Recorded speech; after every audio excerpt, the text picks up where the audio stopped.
Hello दोस्तों, स्वागत है हमारे YouTube चैनल बिकम टॉपर पर। और हम लोग पढ़ रहे थे फिजिक्स की क्लास में यूनिट 9 किरण प्रकाशिकी एवं प्रकाशिकी यंत्र।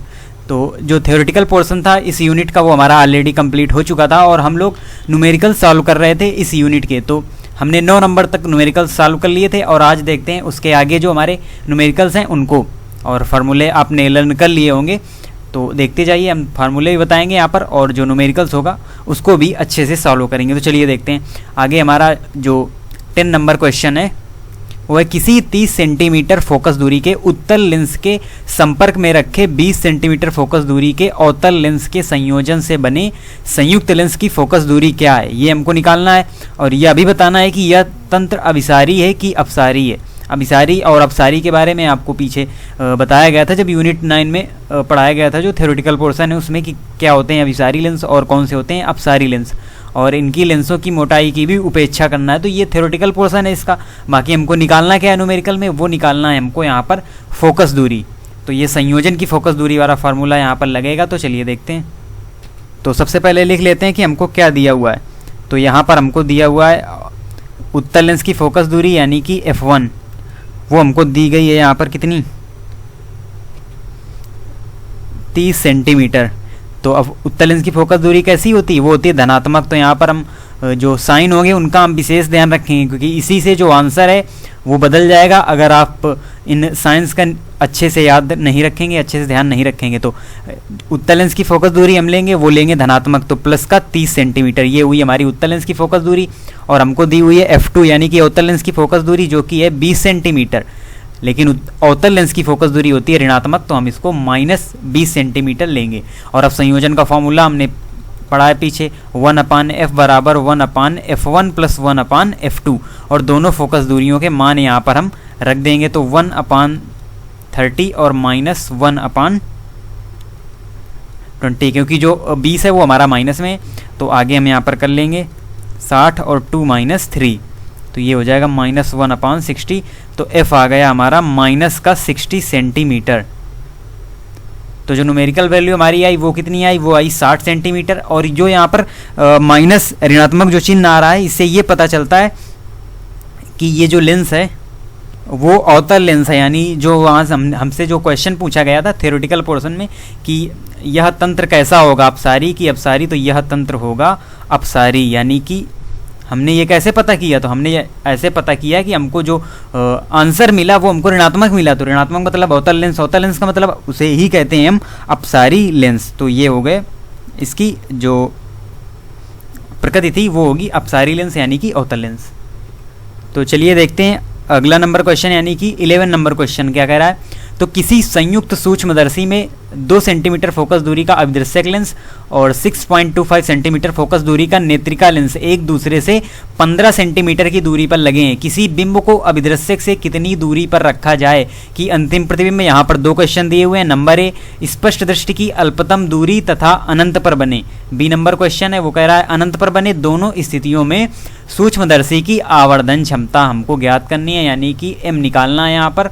और इसमें 2 क्वेश्चन ऑलरेडी इनबिल्ट हैं और ये क्वेश्चन काफ़ी लंबा हो जाएगा, क्योंकि हमको अलग अलग स्टेप वाइज स्टेप करना होगा और कई सारे टर्म यहाँ पर हमको निकालने पड़ेंगे। तो इस क्वेश्चन में हम आपको थोड़ी सी हिंट्स देंगे और फार्मूले भी आपको बताएंगे कौन सा यूज होगा। लेकिन जो इसका कैलकुलेशन पोर्शन है वो आपको खुद करना होगा और आप खुद ट्राई कीजिए। अगर आपको नहीं आप सॉल्व कर पाते हैं तो आप ज़रूर हमको बताइएगा हमारे व्हाट्सएप नंबर पर कि हमको इस क्वेश्चन में दिक्कत आ रही है, तो उसको हम दोबारा से बता देंगे। क्योंकि अगर हम पूरा क्वेश्चन यहाँ पर लगाएंगे तो वीडियो काफ़ी लंबा हो जाएगा और ज़्यादा से ज़्यादा जो हम न्यूमेरिकल्स हैं वो हम नहीं कर पाएंगे यहाँ पर, और कुछ ही न्यूमेरिकल्स में हमको रुकना पड़ेगा। इसलिए आप अपनी तरफ से भी थोड़ा सा ट्राई कीजिए और जो इसका कैलकुलेशन वाला पोर्शन है वो आप खुद अपनी तरफ से कर सकते हैं। तो चलिए देखते हैं। तो सबसे पहले क्या लिखेंगे जो हमको दिया हुआ है। तो हमको दिया हुआ है अभिदृश्यक लेंस की फोकस दूरी, FO हमको दिया गया है 2 सेंटीमीटर। और उसके बाद हमको नेत्रिका लेंस की फोकस दूरी यानी कि FE वो हमको दी गई है 6.25 सेंटीमीटर। और दोनों लेंसों के बीच की दूरी का क्या मतलब है, दोनों लेंसों के बीच की दूरी ही होगी उस सूक्ष्मदर्शी की लंबाई। इसको हम L से डिनोट करेंगे, L बराबर 15 सेंटीमीटर। ये टर्म्स हमको यहाँ पर दिए हुए हैं। और हमको पहली स्थिति में क्या निकालना है, अल्पतम स्पष्ट दृष्टि की अल्पतम न्यूनतम दूरी पर आवर्धन क्षमता, तो वो कितनी होती है, डी बराबर 25 सेंटीमीटर ये होती है, ये फिक्स वैल्यू होती है यहाँ पर स्पष्ट दृष्टि की न्यूनतम दूरी, डी से इसे डिनोट करते हैं और इसकी वैल्यू होती है 25 सेंटीमीटर यानी कि 25 सेंटीमीटर। अब हम सबसे पहले लिखेंगे फार्मूला क्या होता है आवर्धन क्षमता का। जब हम फार्मूला लिख लेंगे तो हमको पता चल जाएगा हमको कौन कौन से टर्म चाहिए, तो वही टर्म हम जो ये दिए हुए मान हैं इन्हीं से वो टर्म निकाल लेंगे। तो स्पष्ट दृष्टि की न्यूनतम दूरी में जो सूक्ष्मदर्शी की आवर्धन क्षमता का फार्मूला होता है वो होता है m बराबर माइनस वीवो अपान यूओ 1 plus D upon F E. ये फार्मूला होता है यहाँ पर सूक्ष्मदर्शी की आवर्धन क्षमता का स्पष्ट दृष्टि की न्यूनतम दूरी में। तो यहाँ पर हमको क्या पता है, तो हमको एफ ई यहाँ पर हमको पहले से ही पता है एफ ई क्या होगा, और हमको वीवो चाहिए और यूओ चाहिए, डी भी हमको पता है। तो ये दो टर्म्स अगर हमको मिल जाए तो हम आवर्धन क्षमता निकाल लेंगे। तो अब इनकी सहायता से हमें यहाँ पर वीवो और यूओ का पता लगाएंगे। अब हम लिखेंगे लेंस वाला फार्मूला यानी कि 1 अपान एफ ई, नेत्रिका के लिए लिख रहे हैं 1 अपान V E minus 1 upon you ई।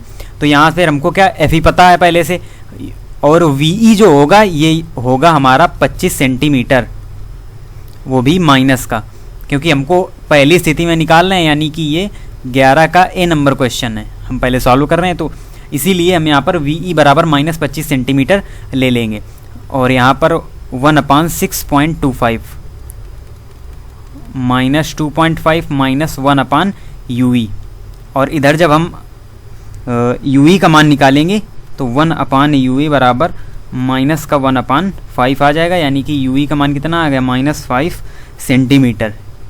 आप कैलकुलेशन कर लीजिएगा, हम थोड़ा सा डायरेक्ट बता रहे हैं क्योंकि ज़्यादा से ज़्यादा हम क्वेश्चन यहाँ पर कर सकें।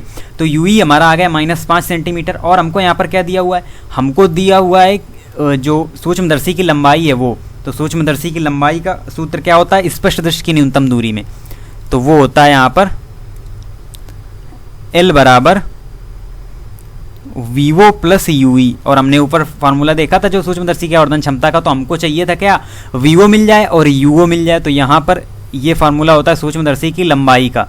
तो अब यहाँ पर हम क्या करेंगे, तो L हमको पता है पहले से ही 15, वीवो हमको निकालना है, यू ई हमारा अभी निकल कर आया है माइनस 5 सेंटीमीटर।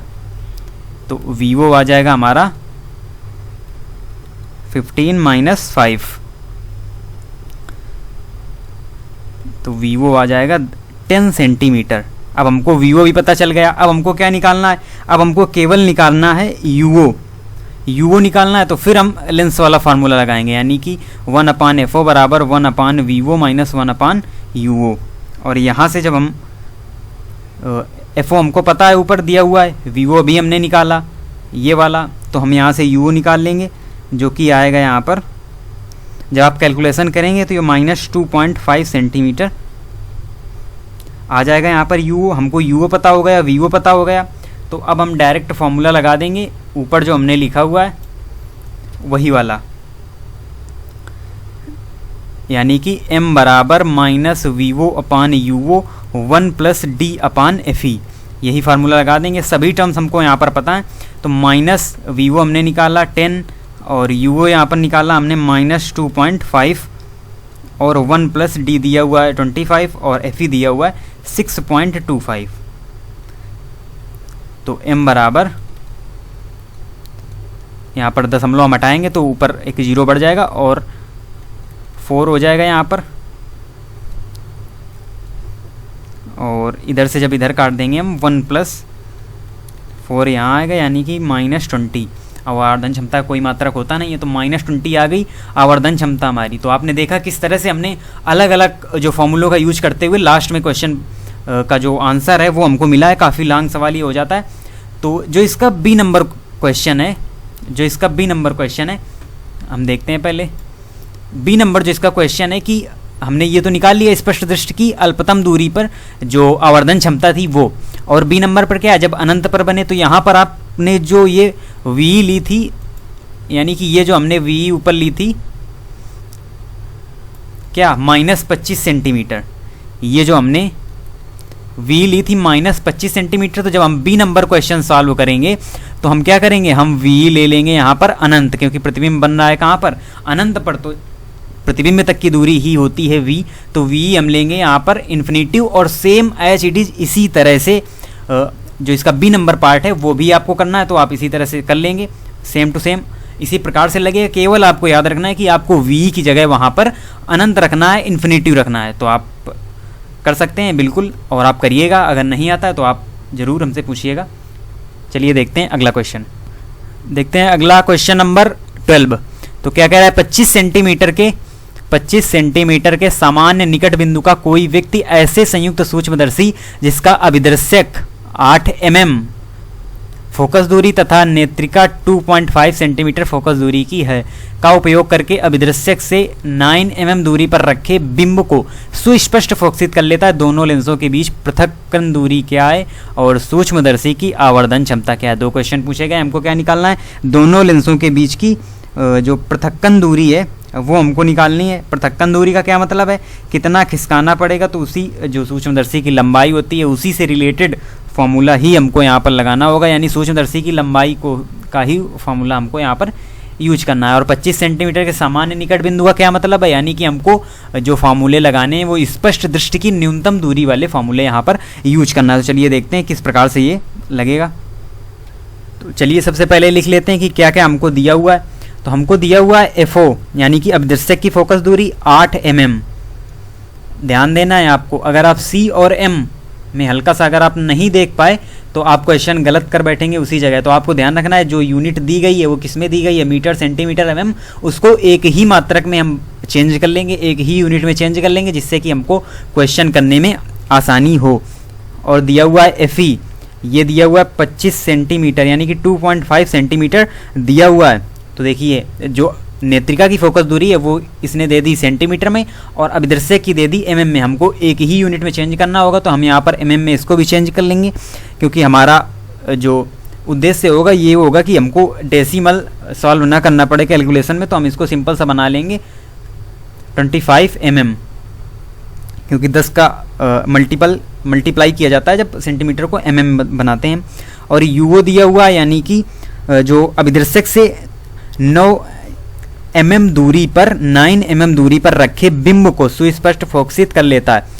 तो यहाँ बिंब का मतलब प्रतिबिंब आप नहीं समझिएगा, आप पहले भी क्वेश्चन में आ चुका है। बिंब तो बिंब से आप ये कंफ्यूज ना हो कि ये प्रतिबिंब दिया हुआ है, ये बिंब का मतलब है वस्तु रखी हुई है तो उस तक की दूरी होती है U। तो UO होगी यहाँ पर 9 mm और mm में ही हमने सब यूनिट्स को यहाँ पर चेंज कर लिया है। अब हम क्या करेंगे, अब हमको यहाँ पर निकालना है पृथक्कन दूरी।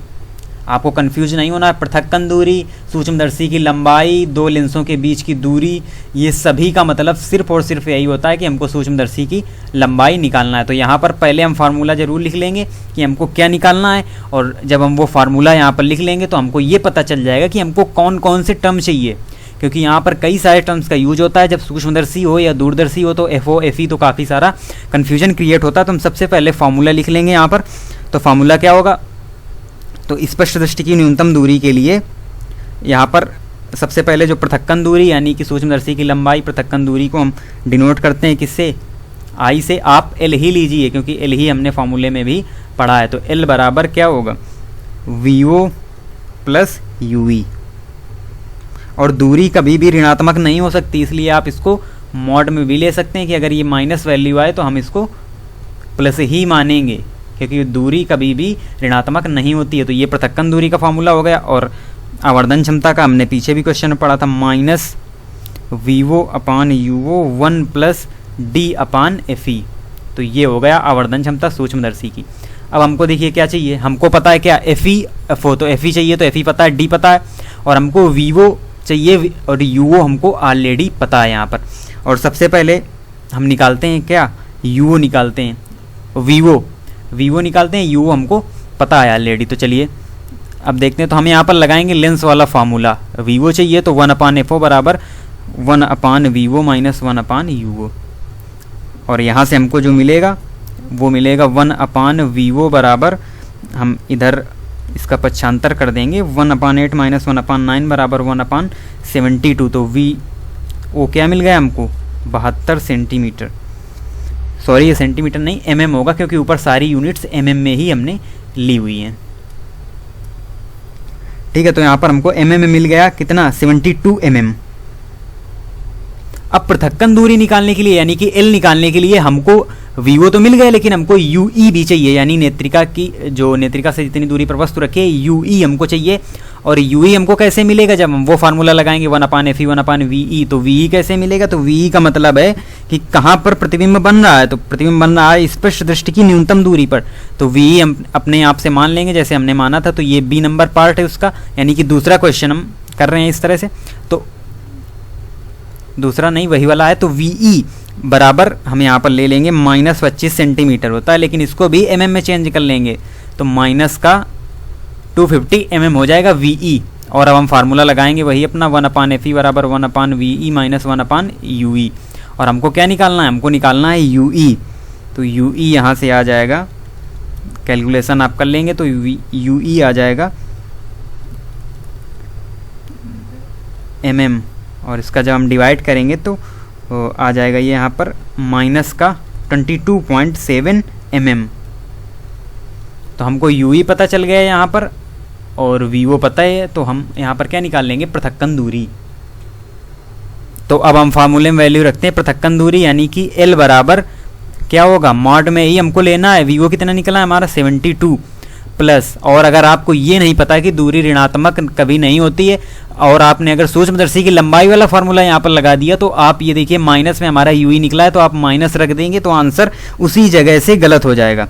इसलिए हमको मॉड में हमने बताया भी है फार्मूले में ऊपर कि आपको मॉड ही लेना है, मॉड के अंदर ही। तो जो माइनस होगा वो भी प्लस हो जाएगा, तो ये आएगा 22.7 प्लस का ही आएगा। और इसको जब हम आपस में ऐड करेंगे तो हमको मिल जाएगा 94.7 mm। ये हमको मिल गई पृथक्कन दूरी। अगर आप सेंटीमीटर में बनाना चाहते हैं तो आप इसको सेंटीमीटर में चेंज करके भी लिख सकते हैं।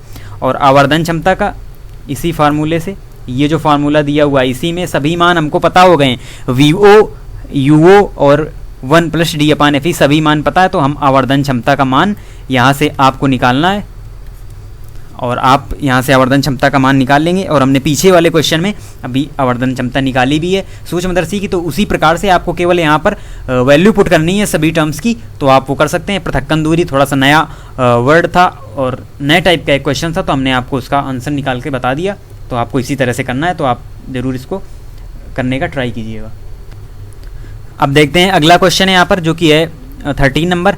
किसी छोटी दूरबीन के अभिदृश्यक की फोकस दूरी 144 सेंटीमीटर तथा नेत्रिका की फोकस दूरी 6 सेंटीमीटर है। दूरदर्शी की आवर्धन क्षमता m निकालिए और अभिदृश्यक तथा नेत्रिका के बीच की पृथक्कन दूरी देखिए फिर आ गई। अभिदृश्यक और नेत्रिका के बीच की दूरी, दोनों लेंसों के बीच की दूरी, पृथक्कन दूरी, सूक्ष्मदर्शी की लंबाई, दूरदर्शी की लंबाई, इन सभी टर्म्स का मतलब सिर्फ और सिर्फ एक है कि हमको सूक्ष्मदर्शी की या दूरदर्शी की लंबाई ही निकालनी है। लेकिन अगर जब कभी पृथक्कन दूरी आ जाए तो ये याद रखना है कि हमको मान वहाँ पर सभी पॉजिटिव लेने हैं, किसी भी मान को निगेटिव नहीं लेना है, क्योंकि दूरी कभी भी निगेटिव नहीं होती। और यहाँ पर ये जो दूरबीन लिखी हुई, तो आप इससे भ्रमित ना हो। दूरबीन का मतलब होता है दूर की वस्तुएं देखना, और दूर की सूक्ष्म वस्तुएं हमको देखना। दूरबीन से भी हम वही काम करते हैं जो हम दूरदर्शी से करते हैं। दूरदर्शी दूरबीन एक ही मतलब है, तो आपको इससे कंफ्यूज नहीं होना। इसका हम दूरदर्शी के रूप में ही इसका क्वेश्चन को सॉल्व करेंगे। चलिए देखते हैं। तो हमको क्या क्या मान दिया हुआ है, हमको अभिदर्शक लेंस की फोकस दूरी दी हुई है FO, वो दी हुई है हमको 144 सेंटीमीटर, और नेत्रिका की फोकस दूरी FE दी हुई है 6 सेंटीमीटर। तो यही दो मान हमको केवल दिए हुए हैं, और निकालना है क्या है, दूरबीन की आवर्धन क्षमता कितनी है। तो यहाँ पर कोई भी कंडीशन नहीं दी हुई है कि हमको स्पष्ट दृष्टि की न्यूनतम दूरी में निकालनी है या अनंत पर निकालनी है। तो जब कोई भी कंडीशन ना दी हो तो हम सेम टू सेम फॉर्मूला लगाएंगे, वही जो हमारा होता है दूरदर्शी के लिए आवर्धन क्षमता m बराबर -FO/FE, यही हमारा फार्मूला होता है। इसी फार्मूले में हम इस मान को रख देंगे m बराबर -144/6, ये आ गया हमारा -24। आवर्धन क्षमता के आगे कोई भी मात्रक ये नहीं कि आप लगा दें मीटर सेंटीमीटर, तो आपका क्वेश्चन वहीं पर गलत हो जाए, क्योंकि न्यूमेरिकल्स में आपको फिक्स नंबर दिए जाते हैं एग्जैक्ट आंसर के लिए। अगर आप कैलकुलेशन में मिस्टेक करते हैं तो वो आपकी मिस्टेक होगी और आप पूरे नंबर एक साथ ही खो देंगे। तो हमारी जो आवर्धन क्षमता आ गई वो -24 आ गई, लेकिन अगर आवर्धन क्षमता हम लिखेंगे तो वो 24 ही लिखेंगे। यहाँ पर जो ये ऋणात्मक चिन्ह आ रहा है, इसका मतलब है कि प्रतिबिंब जो है वो उल्टा बन रहा है, यही इसका मतलब है। और अब क्या निकालना है हमको, अभिदृश्यक तथा नेत्रिका के बीच की दूरी, यानी कि दूरदर्शी की लंबाई L बराबर वो होती है FO plus FE। FO plus FE, तो दोनों जो फोकस दूरियां दी हुई है उनको आपस में जोड़ देना है, यानी कि 150 सेंटीमीटर। ये आ गई हमारी क्या लंबाई, यानी कि अभिदृश्यक तथा नेत्रिका के बीच की पृथक्कन दूरी। तो इस प्रकार से ये क्वेश्चन, छोटा सा क्वेश्चन था, हमने सॉल्व कर लिया। अगला नंबर क्वेश्चन देखते हैं, क्वेश्चन नंबर 14। यहाँ पर किसी वेधशाला की विशाल दूरबीन के अभिदृश्यक की फोकस दूरी 15 मीटर, यदि 1 सेंटीमीटर फोकस दूरी की नेत्रिका प्रयुक्त की जाए तो दूरबीन का कोणीय आवर्धन क्या होगा। तो हमको यहाँ पर कोणीय आवर्धन प्राप्त करना है उस दूरबीन का, यानी कि दूरदर्शी का। और बी नंबर क्वेश्चन इसी में दिया हुआ है, यदि इस दूरबीन का उपयोग चंद्रमा का अवलोकन करने में किया जाए तो अभिदृश्यक लेंस द्वारा निर्मित चंद्रमा के प्रतिबिंब का व्यास क्या है।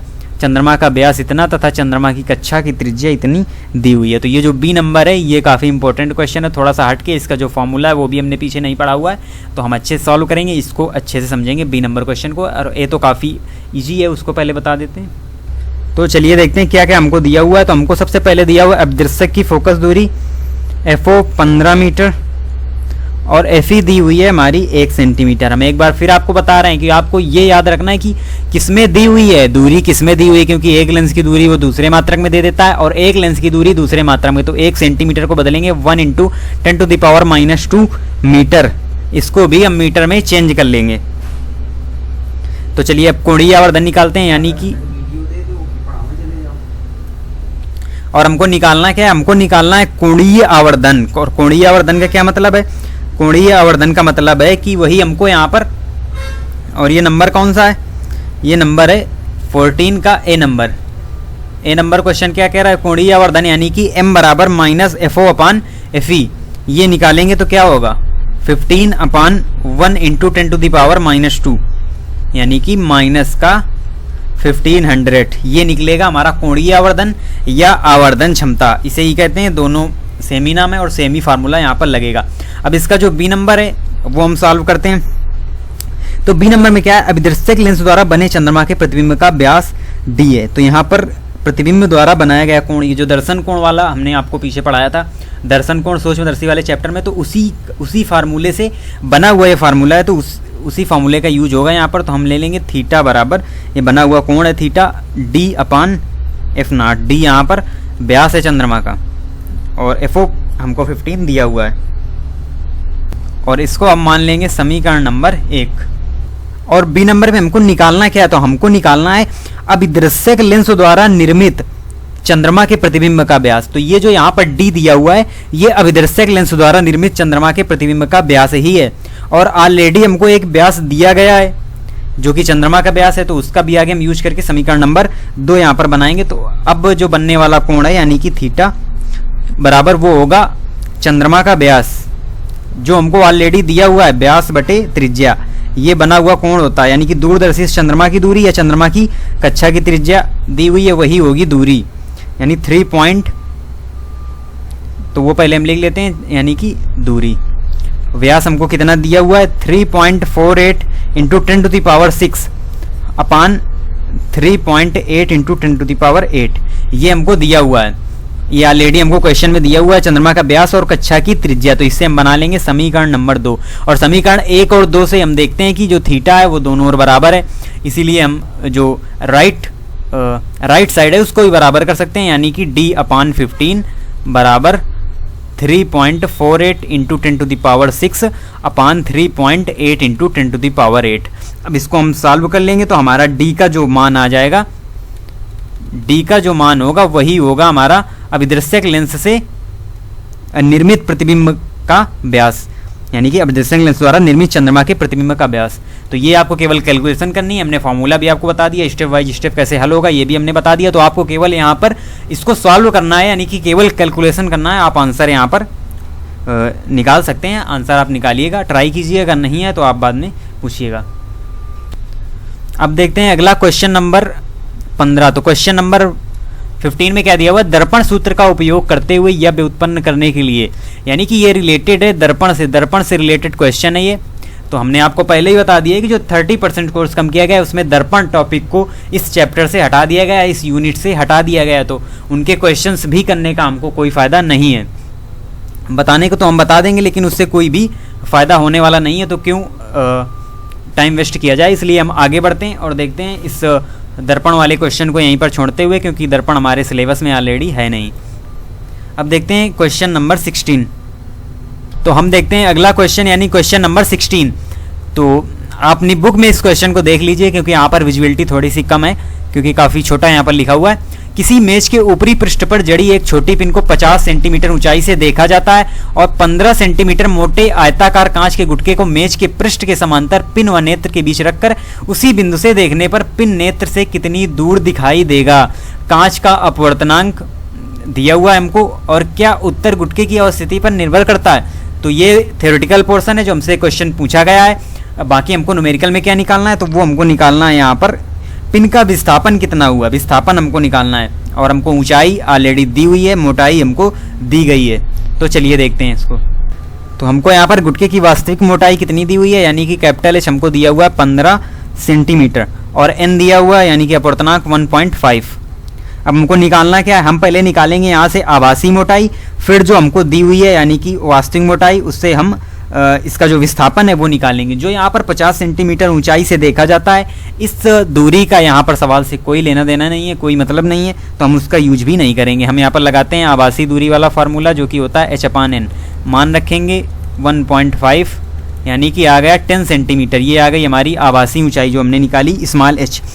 अब क्या ये स्मॉल जो आभासी मोटाई है, इसको मोटाई भी मान लेते हैं जब जैसी हमको ज़रूरत पड़ती है, मोटाई भी मान लेते हैं, लंबाई भी मान लेते हैं, गहराई भी मान लेते हैं। तो जो स्मॉल एच है वो आ गया 10 सेंटीमीटर।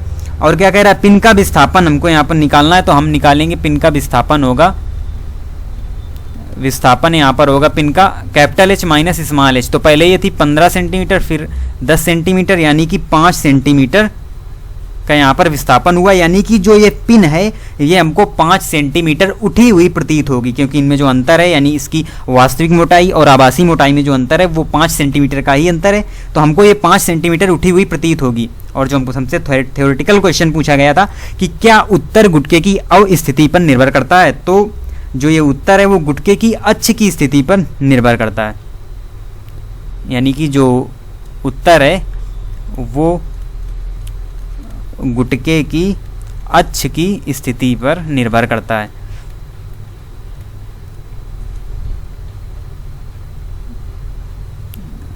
आंसर डिपेंड ऑन गुटके की अक्ष की स्थिति, पोजीशन ऑफ एक्सिस ऑफ जो ये गुटका दिया हुआ उसका।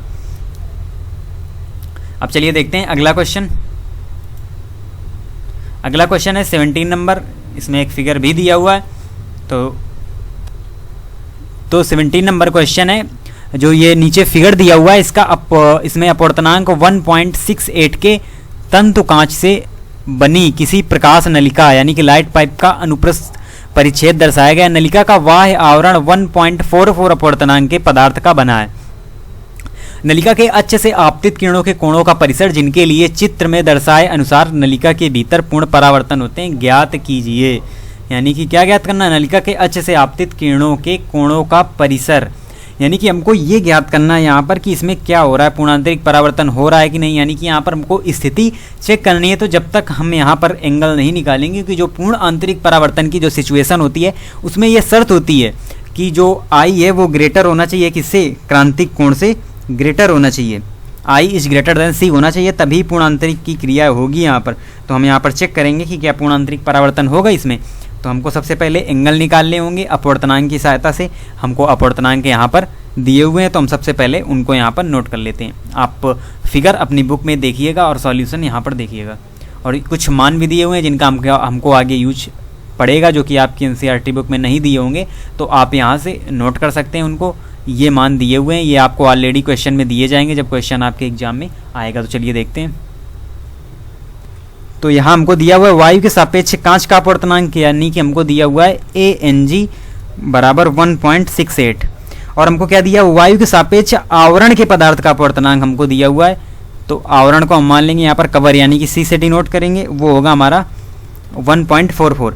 दो दिए हुए हमको, और हमको निकालना क्या है, हमको अगर चाहिए यानी कि क्रांतिक कोण सी निकालना है तो हमको चाहिए अपवर्तनांक, और अपवर्तनांक कौन चाहिए हमको चाहिए कांच का अपवर्तनांक यानी कि जी, हमको चाहिए CNG यानी कि CNG आवरण के सापेक्ष कांच का अपवर्तनांक ये चाहिए। तो हम फार्मूले से बना लेंगे, जो उत्क्रमणिता का फार्मूला होता है ANG/ANC। इसमें जब हम वैल्यू रखेंगे तो 1.68/1.44, तो जो CNG की वैल्यू आएगी वो आएगी हमारी 1.167, ये आ गई। अब कांच आवरण अंतरा पृष्ठ का क्रांतिक कोण C है, फिगर में दिया हुआ है C कोण आप देख सकते हैं। तो यहाँ से हम फार्मूला लगा देंगे किसका, साइन C बराबर 1/n, n कौन सा होगा, CNG वाला n होगा यहाँ पर 1.167, और जब इसका हम डिवाइड करेंगे तो ये हमारा आएगा साइन C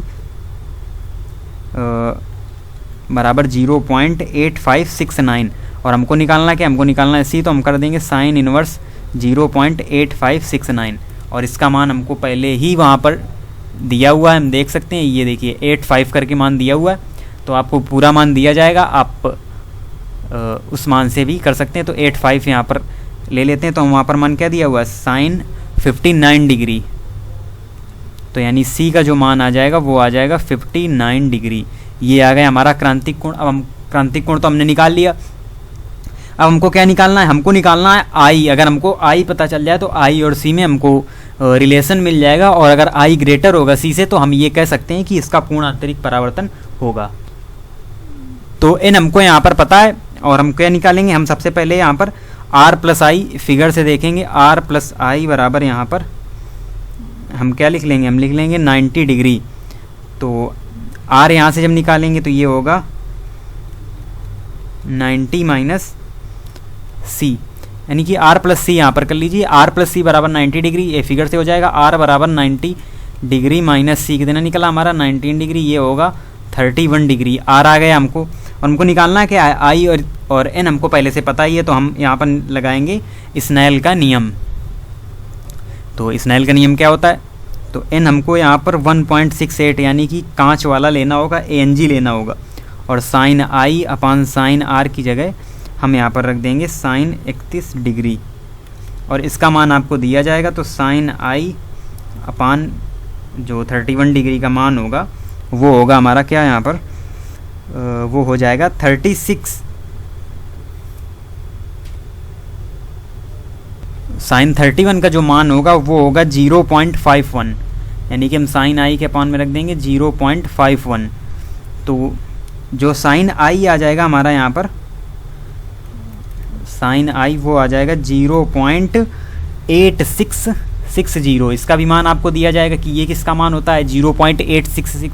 तो यहाँ से I आ जाएगा हमारा 60 डिग्री का मान होता है। तो I आ गया 60 डिग्री, और C हमको पहले से ही पता है कि वो है 59 डिग्री। तो यहाँ पर पूर्ण आंतरिक परावर्तन के लिए क्या होना चाहिए, I is greater than C, तो हमको मिल भी रहा है, जो I है वो है 60 डिग्री और C है 59 डिग्री, यानी कि यहाँ पर पूर्ण आंतरिक परावर्तन होगा, यानी कि आपतित सभी किरणों का तंतु में पूर्ण आंतरिक परावर्तन होगा। और इसका जो B नंबर क्वेश्चन है, ये हमारा कौन सा क्वेश्चन था, ये हमारा क्वेश्चन था कौन सा नंबर क्वेश्चन था, 17 नंबर क्वेश्चन था। 17 का पहले हमने A नंबर सॉल्व किया, और इसका जो B नंबर क्वेश्चन है उसमें भी हमको क्या निकालना होगा, तो उसमें हमको इसी तरह से कोण निकालना है, और फिर उसमें भी पूर्ण आंतरिक परावर्तन का ही केस आएगा। तो यही यहाँ पर बताया गया, तो इस प्रकार से आपको इसको सॉल्व कर लेना है। अब देखते हैं अगला क्वेश्चन। तो क्वेश्चन नंबर 18 यहाँ पर दिया हुआ है, आप अपनी बुक में देख सकते हैं। तो इसमें जो 5 क्वेश्चंस दिए हुए हैं ABCDE, और सभी थ्योरेटिकल क्वेश्चन है, यानी हमको इसके विषय में जो थ्योरी है वो बतानी है। तो जो A नंबर क्वेश्चन है और जो B नंबर क्वेश्चन है, ये दोनों क्वेश्चन एक बार फिर दर्पण से रिलेटेड आ गए। हम आपको बार बार यही बता रहे हैं, और पहले ही बता चुके हैं कि जो दर्पण से रिलेटेड जितने भी क्वेश्चंस हैं उनको हमको सॉल्व नहीं करने, क्योंकि वो हमारे सिलेबस से हटा दिया गया है। अब आगे C नंबर क्वेश्चन। तो ये क्या कह रहा है, किसी झील के तट पर मछुआरा झील के भीतर किसी गोताखोर द्वारा तिरछा देखने पर अपनी वास्तविक लंबाई की तुलना में कैसा प्रतीत होगा।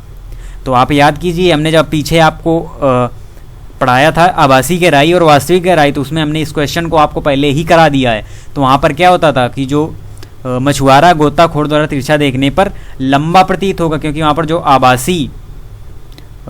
आभासी ऊंचाई निकली थी वो ग्रेटर थी जो पहले की आभासी ऊंचाई थी, यानी कि जो एच डैश बाद में निकली थी वो एच से ग्रेटर थी, इसीलिए वो उसको बड़ा प्रतीत होगा। जैसे अगर आभासी गहराई कम आएगी तो वो छोटा प्रतीत होगा, अगर आभासी गहराई ज़्यादा आती है तो वो उसको लंबा प्रतीत होगा। तो ये क्वेश्चन हम ऑलरेडी कर चुके हैं, आप लेक्चर में जाके वहाँ से इस क्वेश्चन को डिटेल में देख सकते हैं। काफ़ी अच्छा क्वेश्चन ये था वहाँ पर, तो यहाँ पर बताने की कोई ज़रूरत है नहीं है। आप सिंपल से ये जानिए कि वो उसको लंबा दिखाई देगा, बाकी अगर आप उसको डिटेल में देखना चाहते हैं तो आप लेक्चर में जाके उसको देख सकते हैं। चलिए अगला क्वेश्चन क्या है, क्या तिरछा देखने पर किसी जल के टैंक की आभासी गहराई परिवर्तित हो सकती है? यदि हाँ तो आभासी गहराई घटती है अथवा बढ़ जाती है?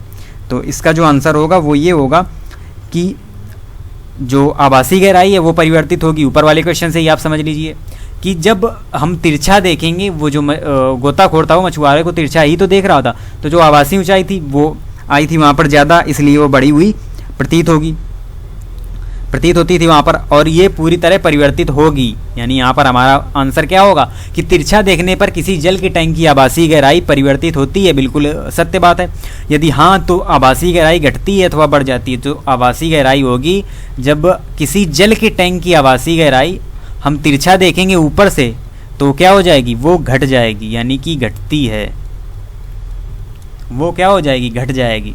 घटती क्यों है? हम यहाँ पर नीचे जब गोताखोर नीचे से देख रहा था ऊपर तो उसको लंबी यानी आभासी गहराई बढ़ी हुई दिख रही थी, और हम जब ऊपर से नीचे देखेंगे तो वो हमको छोटी दिखाई देगी, यानी कि आभासी गहराई घट जाती है। अब अगला क्वेश्चन देखते हैं, यानी कि ई नंबर क्वेश्चन। वो क्या है, सामान्य कांच की तुलना में हीरे का अपवर्तनांक काफ़ी अधिक होता है। क्या हीरे को तराशने वालों के लिए इस तथ्य का कोई उपयोग होता है कि हीरे का जो अपवर्तनांक काफ़ी अधिक होता है, तो उससे जो हीरे तराशने वाले हैं उनको इससे क्या लेना देना होता है? यानी वो इसका यूज किस प्रकार से करते हैं कि हीरे का अपवर्तनांक अधिक है तो उसका किस प्रकार से यूज करेंगे? तो वायु के सापेक्ष हीरे का अपवर्तनांक कितना होता है ये भी आपको लर्न रखना है। बहुत ही अधिक होता है 2.42, और अभी तक हमने जितने भी अपवर्तनांक पढ़े होंगे 1 पॉइंट करके हुआ करते थे, लेकिन जो AND यानी कि डायमंड वो होता है कितना, 2.42, काफ़ी अधिक होता है। तथा इसका जो क्रांतिक कोण होता है वो होता है 24 डिग्री। जो हीरे का क्रांतिक कोण होता है 24 डिग्री, बहुत ही कम होता है। तो हीरा तराशने में जो दक्ष कारीगर होते हैं वो इस तथ्य का उपयोग इस प्रकार से करते हैं कि वो हीरे को इस प्रकार से तराशते हैं कि एक बार हीरे में प्रवेश करने वाली प्रकाश किरण हीरे के विभिन्न फलकों में बार बार परावर्तित होने के बाद ही किसी फलक से बाहर निकल पाए। इसके लिए हीरे की आंतरिक सतह पर आपतन कोण 24 डिग्री से अधिक होना चाहिए। देखिए 24 डिग्री क्या है, ये क्रांतिक कोण है हीरे का।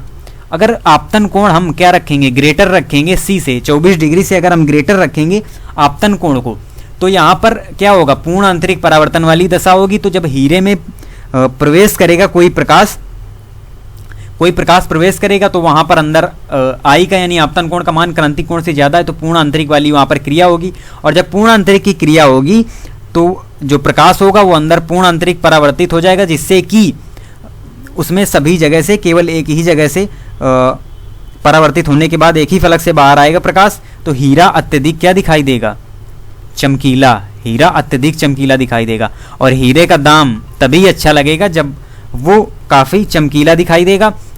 और हीरे की चमक से ही उसके दाम को तय किया जाता है। इसीलिए हीरे को तराशने वाले जो कारीगर होते हैं वो इस बात का विशेष ध्यान रखते हैं, और यही उनके लिए यूज होता है कि उनको पता होता है कि इसका अपवर्तनांक काफ़ी अधिक होता है, 2.42 होता है, और इसका क्रांतिक कोण 24 डिग्री होता है। और हम एक ऐसे आपतन कोण पर प्रकाश ऐसा तराशें कि जो आपतन कोण है वो 24 डिग्री से ज़्यादा बने, जिससे कि इसमें पूर्ण आंतरिक परावर्तन वाली दशा यहाँ पर हो जाए हीरे में, जिससे यह अधिक चमकीला दिखाई दे और उनको दाम अच्छे मिल सके। तो यही इसका थ्योरेटिकल आंसर है, आप लिख सकते हैं अगर इस क्वेश्चन एग्जाम में पूछा जाता है। चलिए अब देखते हैं अगला क्वेश्चन।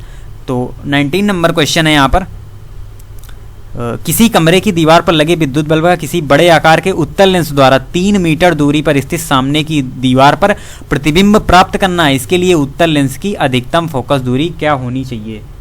तो यहाँ पर क्या दिया हुआ है, 3 मीटर दूरी पर सामने की दीवार पर प्रतिबिंब प्राप्त करना है। तो हमको यहाँ पर यह है क्वेश्चन नंबर 19।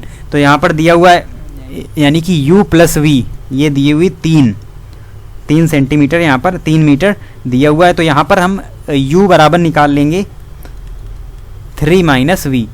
तो जहाँ जो लेंस वाला फार्मूला होता है 1/f बराबर 1/v और -1/u।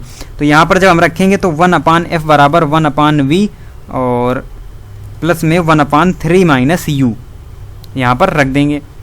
तो यहाँ पर जब हम रखेंगे तो हमको यहाँ प्राप्त होगा 3f, जब इसको हम सॉल्व करेंगे v3 माइनस v, यानी एक ही टर्म में हम इसको चेंज कर लेंगे और उसके बाद इससे एक समीकरण निर्मित होगा जो कि होगा v स्क्वायर माइनस